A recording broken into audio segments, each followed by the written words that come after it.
In my new role as corrupt official, I had to give up some of my favorite habits. I couldn't turn off my phone when my head ached. Couldn't sleep till noon on Saturday and let the rest of HQ take up the slack. No more days off to go fishing. But my weekly visit to the old Colony Club was more like tradition. One night a week, I absorbed cigar smoke, the vague smell of alcohol, the stench of urine, all mixed with toxic levels of old drunken belches. Same picture it was 30 years ago. Tradition's gotta be honored. And to stay faithful to the tradition, you've got to respect the standard rituals. When you're about to roll out of the club, you need to take a deep breath and count to 100. If your stomach doesn't do a backflip, you should be good to make it home. This time I only got up to 60. I was interrupted. Why? You look even better than you do on TV. There's nothing more impolite than approaching people in the alley at the old Colony.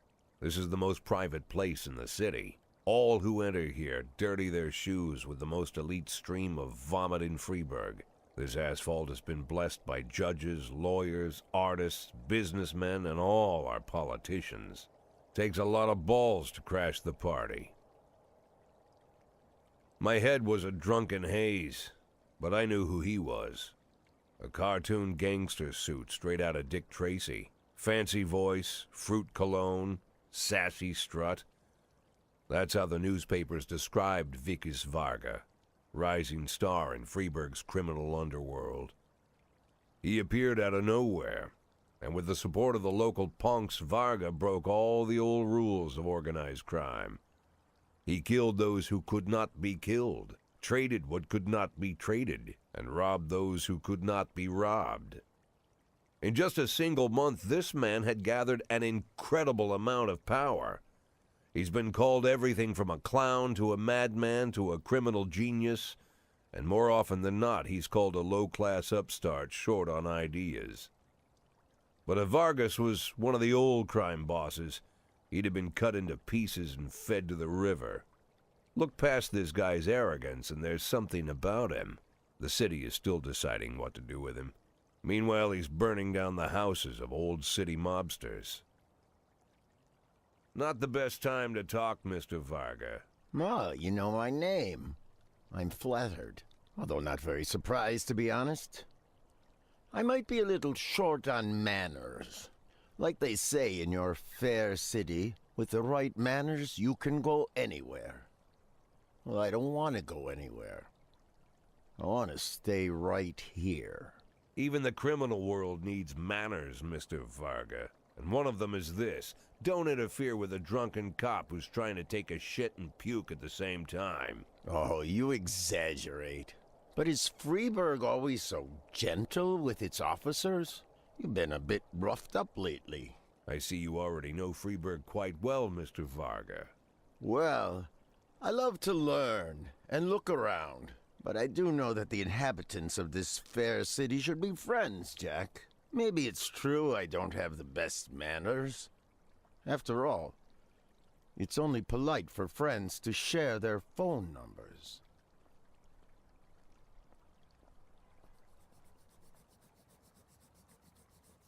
This city of yours moves so fast. I feel like I'm hooked on amphetamines all over again. You wake up in the morning full of ideas, and by nightfall, you've all had each other killed. So don't wait too long to call. I don't mind if you're drunk. It's all the more fun. I'll be stoned myself, most likely. Hell, I'm a little stoned right now. It's the only way to live in this place. I like your city, Jack. I'm here to stay.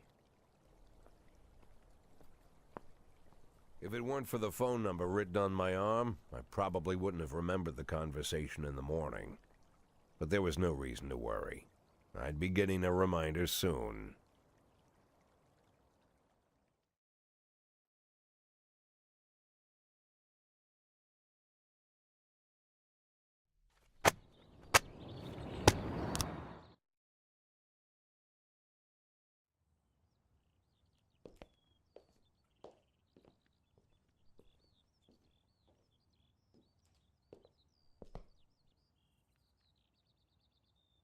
My morning ritual was plagued by the smell of Vicus Vargas' fruity cologne. It was like the sharp citrus scent was chasing me around the house, as if Vicus was right there in my living room. When I finally realized the smell was coming from a big basket of oranges, it didn't put me any more at ease. I'd opened my door to lots of threatening mail, evidence of criminal wrongdoing, even a dead ferret or two. But fruit? Never.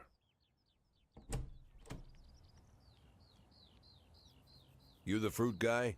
Excuse me? Was it you that brought the basket of oranges? Nah, it was here when I arrived. Fine.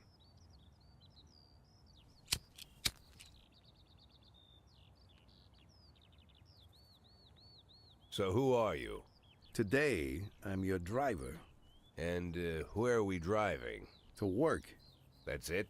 Yeah, we have to make an important stop along the way. Where? The ranch. What ranch? Just the ranch. Fine. The morning seemed surreal, and I took in the magic. Why wreck it with meaningless chatter? As my tight-lipped chauffeur drove an hour through God knows where, I started to feel like I was in the middle of a bad dream, probably lying bloody and concussed in the alley behind the old Colony Club, my nose buried in a rotten orange peel. But no, this was no dream. The silence was real. The sound of the engine was real. The dust was real enough, too. And there was the ranch over the horizon. It all seemed familiar. The Sand family's overbearing mansion has been the talk of the headlines for decades, but few have managed to get closer than a few miles. I guess I'm just lucky.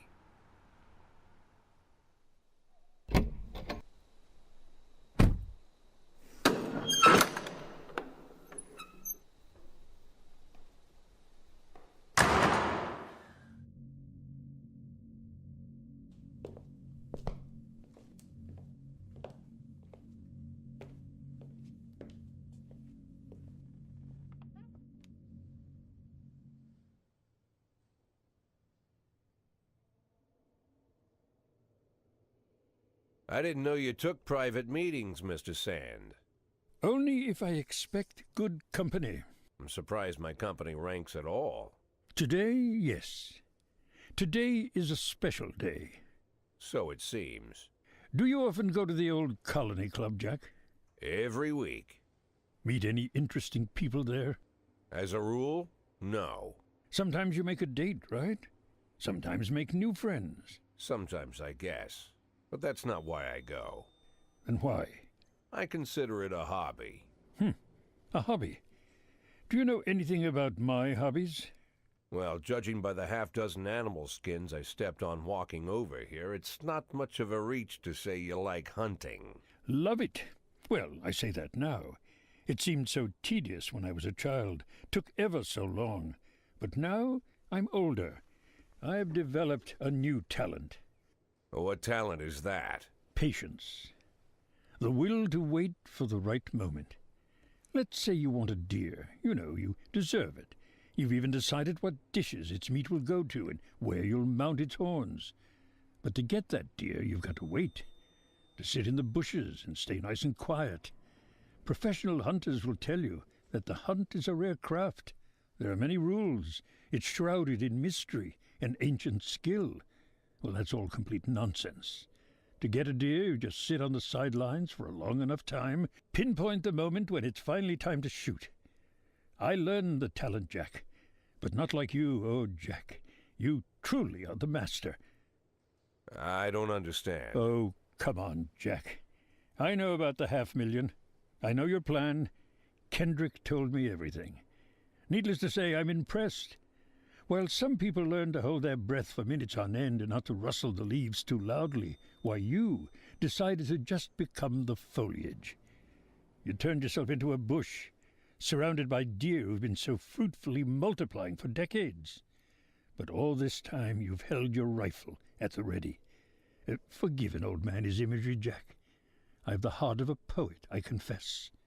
Look, I don't know what was said between you and Kendrick, but it sounds like you got it wrong.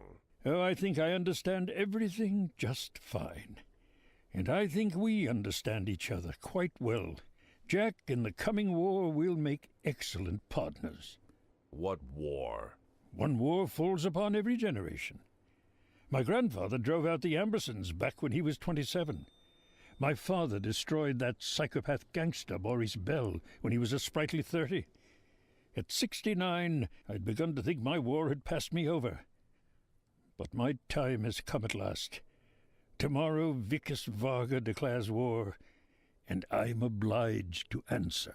So, we're talking about Varga now. I don't know how he thinks.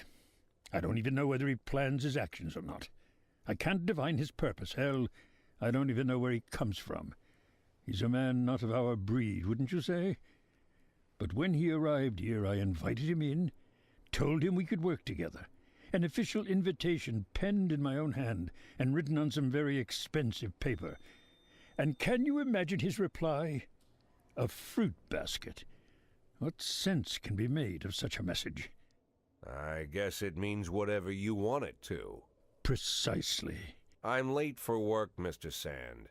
You know, Jack, I could just give you $500,000 right now, cash, whatever denominations you like. But I would never insult you so. If I went stalking my prey for so many years, I wouldn't want someone else to shoot it for me.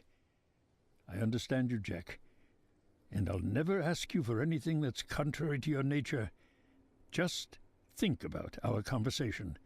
Think about it, and call me.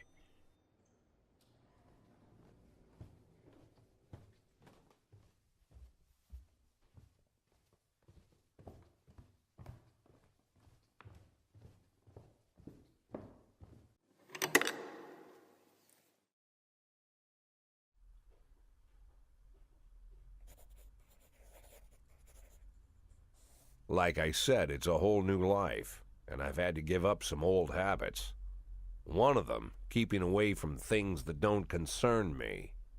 Now I can't afford the luxury. This spotlight I'm under, concerns is all I got.